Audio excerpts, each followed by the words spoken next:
Let's sharpen a small knife. First, we're going to remove the clamp. We're going to install the small knife table onto the base. I've already set my reference over here, so my angle will be close. I'm going to place the knife onto the table, and there's magnets here that will help hold the knife. I'm going to use the support bar to move the knife up until the cutting edge is just barely off the edge of the table. I'm going to use the fine tune adjust, turn that until the tip of the knife is also off the table. Now we'll hold the knife up against these two. We're going to place the abrasive on the knife, and we're going to set our angle.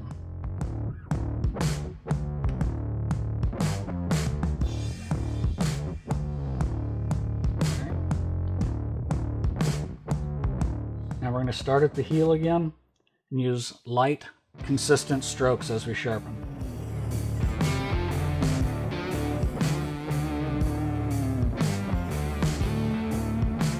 Make sure you support the knife with your offhand during the sharpening process. To sharpen the other side of the knife, reposition the sharpener if you need to, and just place the knife back on the other side of the small knife table. We've already set everything so the depth is correct. We're going to use those same light, consistent strokes on the second side.